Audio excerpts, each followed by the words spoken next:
नितिन चौधरी महाविद्यालय से मैं आज आपके सामने बीए फर्स्ट सेमेस्टर में हमारा टॉपिक है विधि। तो विधि में आज हम दो विधियों को देखने वाले हैं। पहला है प्रश्नावली विधि और दूसरा है साक्षात्कार विधि। ठीक, तो यहाँ पे अगर हम अकॉर्डिंग टू डेफिनेशन बात करें तो प्रश्नावली विधि और साक्षात्कार में अगर आपको नाम से ही मतलब समझ में आ रहा हो तो देखिए, प्रश्नावली का मतलब क्या होता है? प्रश्नों की संख्या एक साथ एकत्रित एक पेज पर करना है, यानी कि एक पेज पर लिखित रूप में कई सारे प्रश्नों को एकत्रित करना। ठीक है, वो प्रश्नावली में आता है। तो साक्षात्कार का मतलब होता है कि वही प्रश्न जो आप लिखित रूप में दे रहे हैं वही प्रश्न आप मौखिक रूप में पूछें। तो लिखित रूप में होता है प्रश्नावली और मौखिक रूप में होता है साक्षात्कार। ठीक है, तो ये दोनों में बस इतना डिफरेंस है, एक होता है लिखित और एक होता है मौखिक। ठीक है, अब हम देखते हैं डेफिनेशन। तो फर्स्ट डेफिनेशन है गुडे और हॉट की। तो इनका कहना है प्रश्नावली एक प्रकार का उत्तर प्राप्त करने वाला एक साधन है जिसका स्वरूप ऐसा होता है कि जिसकी सहायता से हम अपने उत्तरों की पूर्ति कर सकते हैं। यानी कि प्रश्नावली में प्रश्नों का पूरा एक समूह होता है जिसकी सहायता से हम अपने उत्तरों को प्राप्त कर सकते हैं। तो एक तरीके से एक ऐसा माध्यम मान सकते हैं प्रश्नावली को जिसमें एक साथ कई सारे प्रश्न शामिल होते हैं। तो हम एक समय में एक साथ कई सारे लोगों पर उस प्रश्नावली को प्रयोग करके हम उत्तर ढूंढ सकते हैं। नेक्स्ट है पीवी यंग। तो पीवी यंग ने 1965 में डेफिनेशन दी है और अकॉर्डिंग टू पीवी यंग इनका कहना है प्रश्नावली एक दूसरे के जो प्रपत्र होते हैं, ठीक है, उन प्रपत्रों में भरे हुए जो प्रश्न है लिखे हुए उसके उत्तरदाताओं से प्राप्त करना प्रश्नावली विधि कहलाता है। यह प्रश्नावली विधि के माध्यम से ही पॉसिबल हो पाता है। तो अब हम बात करते हैं, थोड़ा विशेषताओं को देख लेते हैं। अगर हम बात करें इनकी विशेषताओं की, प्रश्नावली विधि की विशेषताओं की, तो ऐसे हम कह सकते हैं नॉर्मली कि जो प्रश्नावली विधि होती है वो उसका जो अध्ययन है, ठीक, वो व्यवहारिक दृष्टिकोण से होता है। मतलब व्यक्ति के व्यवहारिक जीवन में क्या क्या समस्याएं हो रही हैं, क्या क्या उसके जीवन में नए पड़ाव उसको देखने को मिल रहे हैं, वो सारी चीजें प्रश्नावली के माध्यम से हम व्यक्ति से जान सकते हैं।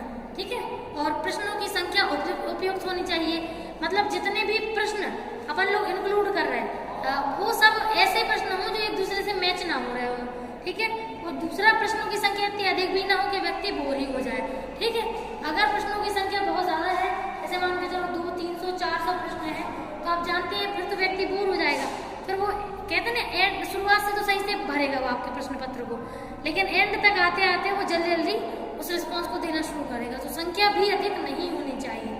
तो नेक्स्ट है प्रश्नों का स्वरूप मिश्रित होना चाहिए। मिश्रित का मतलब अभी हम आगे प्रकार पढ़ेंगे कि प्रश्नावली विधि के प्रकार क्या होते हैं। तो वही जो प्रकार है, तो जैसे दो प्रकार है, संरचित और असंरचित, तो दोनों ही प्रकार जो है ऑपोजिट होते हैं। ठीक है, तो दोनों प्रकार के प्रश्नों के एक साथ होना चाहिए। मतलब संरचित क्या होता है?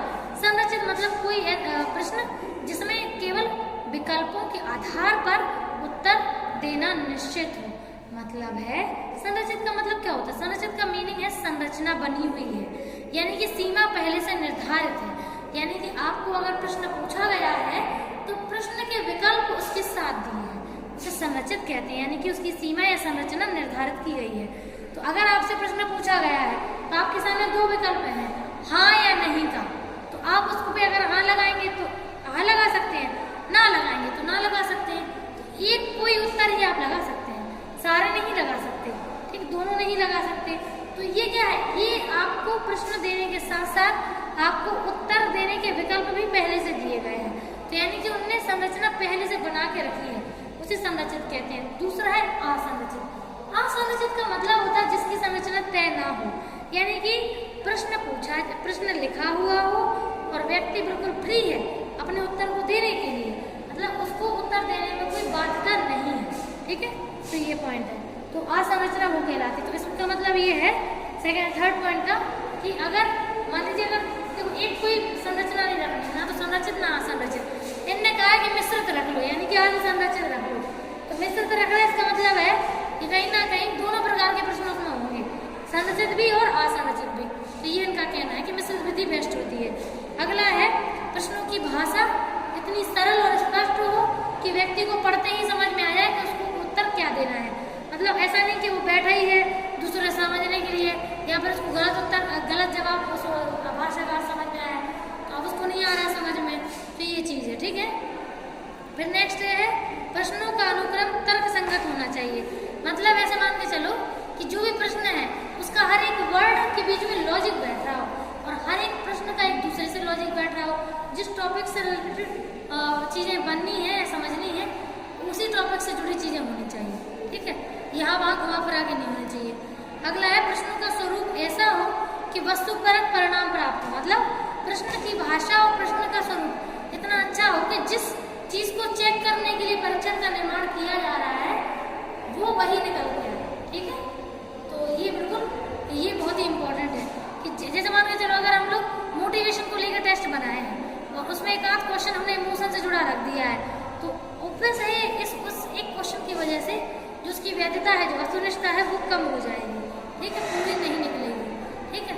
नेक्स्ट है जो उसकी वैधता स्तर है या विश्वसनीयता स्तर है वो उच्च होना चाहिए। जिस प्रश्न पत्र का स्तर जो है वैधता हो जाए, विश्वसनीयता जितना उच्च और अच्छा होता है उतने अच्छे उसके परिणाम होते हैं, ठीक है। तो ये पॉइंट इसके मेन है। अब हम बात करते हैं प्रश्नावली विधि के प्रकार के। प्रकार हम आपको समझा ही चुके हैं कि संरचित क्या होती है, असंरचित क्या होते हैं। और संरचित मतलब होता है कि दोनों का मिश्रण, यानी कि कुछ प्रश्न ऐसे जिनमें ऑप्शनल हो, कुछ ऐसे जिनमें पर्सन फ्री हो आंसर देने के लिए। अब हम बात करते हैं साक्षात्कार विधि की, ठीक है। तो साक्षात्कार विधि और प्रश्नावली विधि में अंतर तो हम बता ही चुके हैं क्या अंतर है। बस थोड़ा सा इसकी विशेषताओं को, डेफिनेशन को देख लेते हैं। प्रकार दोनों के ही सेम है, दोनों में ही प्रकार बिल्कुल सेम टू सेम पाए जाते हैं, संरचित, असंरचित और आपका क्या बोलते हैं अर्धसंरचित, ठीक है। तो अकॉर्डिंग टू मैकॉबी डेफिनेशन इनका कहना है कि साक्षात्कार एक ऐसी स्थिति है जिसमें एक व्यक्ति साक्षात्कार करते समय आमने सामने, दो व्यक्ति आमने सामने बैठते हैं और दोनों एक दूसरे से सूचनाओं का आदान प्रदान करते हैं। मतलब एक व्यक्ति प्रश्न करता है, दूसरा उत्तर देता है और एक दूसरे से प्रश्नों के उत्तर पाकर वो अपने सूचनाओं को प्राप्त करते हैं, ठीक है। अब पीवी यंग की डेफिनेशन है।